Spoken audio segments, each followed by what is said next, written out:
जिसको आप लोग साधु संत कहते हो, ये नहीं है हिंदू कहने के लायक। ये मंदिर तोड़ने का समर्थन करने वाला आदमी है। 150 से ज्यादा मंदिर तोड़ दिए गए, एक शब्द नहीं निकला इसके मुंह से। नहीं, शंकराचार्य विपक्ष का काम नहीं कर रहे। मतलब अगर सरकार की पॉलिसियों से डिसएग्री, असहमति होगी तो आप हमको विपक्ष की श्रेणी में ले लेंगे। लेकिन तीन शंकराचार्य सर ओरबितों में तो चुप बैठे हैं। नहीं, क्यों चुप बैठे हैं? वो भी बोल रहे हैं, दबे जुबान वो भी बोल रहे हैं कुछ ना कुछ। लेकिन सबके बोलने का, अब आप कहेंगे फला मौलाना खूब बोल रहा, फला मौलाना चुप है। अरे समय समय की बात। मौन स्वीकृति है सरकार के साथ? नहीं, सरकार के साथ बिल्कुल कोई नहीं है। सारे शंकराचार्य इस मामले में शंकराचार्य के साथ हैं। सारे बड़े संत भी सिर्फ सरकारी संत, जैसे सरकारी मौलाना आपने देखा होगा आज की परंपरा। तो ऐसे में केवल इसलिए कि मौजूदा सरकार की हाँ में हाँ ये नहीं मिला रहे, तो अब आप इनकी छवि को धूमिल करेंगे, तो ये मुझे लगता है कहीं सोचिए। ठीक है, सरकारों का विरोध कोई भी कर सकता है और सरकार को अपने विरोधियों को भी रखना चाहिए। और आप विपक्ष मुक्त, विरोध मुक्त, मतलब क्या क्या चाहते हैं आप? चाहते क्या? मतलब सब कुछ मुक्त ही हो जाए।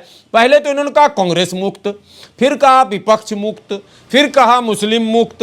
अब क्या शंकराचार्य मुक्त हिंदू धर्म बनाना चाह रहे हैं आप? सरकारी मीडिया, सरकारी मौलाना, सरकारी संत, सरकारी अफसर, माना अफसर मीन सरकारी अफसर। अफसर तो एक अफसर होता, एक बार नौकरी हो गए, लेकिन वो मौजूदा सरकार के हाँ में हाँ मिलाना है, उनको खुश करना, उसके लिए कुछ भी कर देना। ऐसे पुलिस अफसर आप देखेंगे सरकार को खुश करने के लिए फर्जी इनकाउंटर भी कर देती है। तो ये सब बेकार की चीजें। योगी जी कह रहे हैं हम आपको शंकराचार्य मानते ही नहीं है।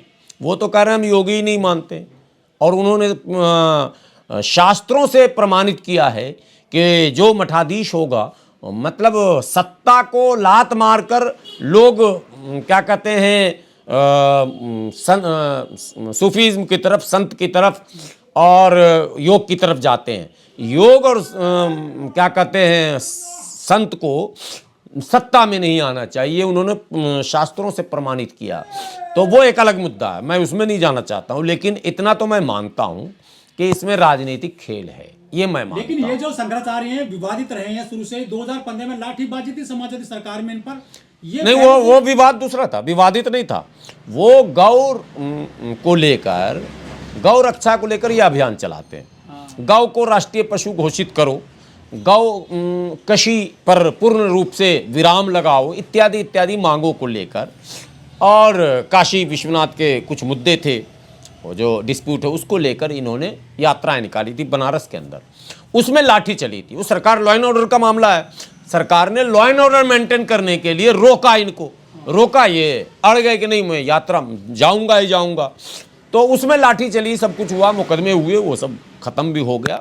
उसमें विवाद नहीं कहा जाएगा। अब जैसे मैं किसी इशू को लेकर सड़क पर जाता हूँ, मेरे ऊपर मुकदमा हो जाए या लाठी चल जाए या जेल में डाल जाए, ये विवाद नहीं। विवाद तो उसको कहेंगे जिसमें कोई समाज के भावनाओं के विपरीत हम बयान दे दें, वो विवाद है, ये विवाद नहीं। देखिए, ये टोटल राजनीतिक खेल है, धार्मिक खेल नहीं है। इसलिए इस पर हम लोगों को बहुत कुछ नहीं बोलना चाहिए। राजनेताओं को इस पर अपनी प्रतिक्रिया देनी चाहिए, और बड़ा संवेदनशील मुद्दा है, इस पर छोटे मोटे राजनेताओं को अधिक बोलना नहीं चाहिए। देखिए, धर्म तो सबका धर्म है, सब सम्मानित है। जब धर्म की बात आती है तो क्या हिंदू, क्या मुसलमान, क्या सिख, क्या ईसाई, क्या बौद्धिस्ट, सारे धर्म बड़े हैं। और जो उस धर्म के अनुयायी हैं उनके लिए धर्म बहुत महत्व रखता है, और धर्म से उनका बहुत ही भावनात्मक लगाव रहता है। तो जाहिर सी बात है कि शंकराचार्य एक बड़ा पद है हिंदू धर्म में। तो जो भी हिंदू भाई हमारे हैं, जो सनातनी भाई हैं, उनका भावनात्मक लगाव भी शंकराचार्य से है। यदि उनके शान में कोई गुस्ताखी होती है, उनके मान सम्मान को यदि कोई शब्दों से ठेस पहुंचता है, तो समझिए कि करोड़ों उनके अनुयायियों को हम सीधे सीधे ठेस पहुंचा रहे हैं। इसलिए इस संवेदनशील विषय पर बहुत संयमित, सुसज्जित ढंग से अपनी प्रतिक्रिया लोगों को देनी चाहिए। आपने हमसे सवाल किया है, मैं भी चाहता हूं इस पर बहुत ज़्यादा नहीं बोलना, लेकिन ये दुर्भाग्यपूर्ण है और मुझे लगता है राजनीति से प्रेरित है। इस तरह जो है इतने बड़े पद पर बैठे हुए संतों को ऐसे अचानक आप बदनाम कर रहे हैं। कोई वो आज शंकराचार्य नहीं बने, उनको ये पद ग्रहण किए हुए भी कई साल हो गए। वो पद भी विवादों में रहा था, आपको पता है, सुप्रीम कोर्ट तक गया था, वो सुप्रीम कोर्ट से जीते भी ये, ठीक है। और वो पूरा वर्चस्व, पूरा नियंत्रण इनका उस पर है भी, जो चलाते हैं, पीठ है। पीठ है। तो और फिर सारे शंकराचार्य जो चारों हैं, तीनों ने इनको स्वीकृति भी दे दी, विवाद भी कहीं नहीं है। वो अपने धर्म, मैं धर्म की बात अलग कर रहा हूँ। अब जब मैं ऐसे बात करने का एंगल अलग होता है। अभी सब्जेक्ट ये है कि शंकराचार्य पर जो आरोप लगे हैं उस पर आप हमसे पूछ रहे हैं। अब शंकराचार्य एंटी अम्बेडकर, अगर एंटी अम्बेडकरवादी विचारधारा के विरोध में नहीं होंगे तो वो संत और शंकराचार्य जी नहीं हो पाएंगे, ये पहले समझ लो आप। कह रहे हैं कि अम्बेडकरवाद ये रोड़ा है हिंदू धर्म में। वो तो सही कह रहे हैं।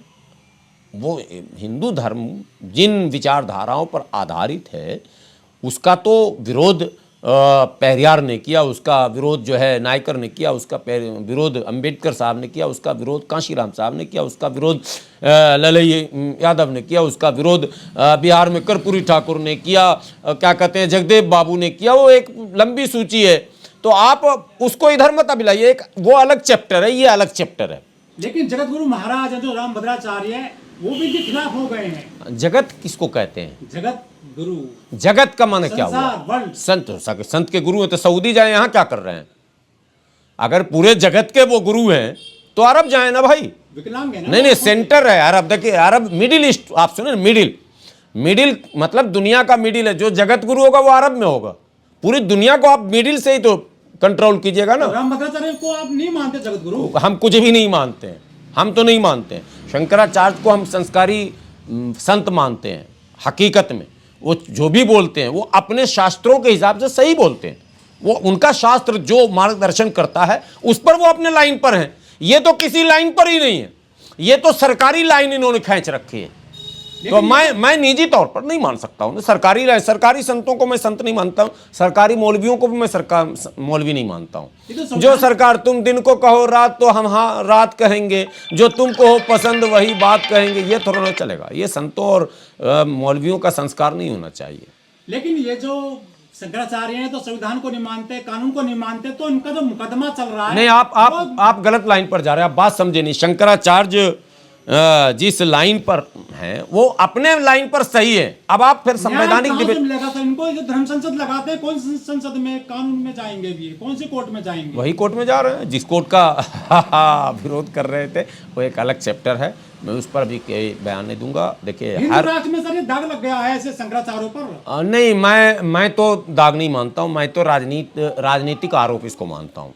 ये सर दाग है, बड़ा पद है ये इन पर। नहीं, मैं राजनीतिक आरोप मानता हूँ, मैं कतई इसको दाग नहीं। यदि मनुस्मृति होती तो फिर ये क्या इन पे मुकदमा दर्ज? मनुस्मृति होती तो योगी जी का कार्रवाई हो जाती अब तक।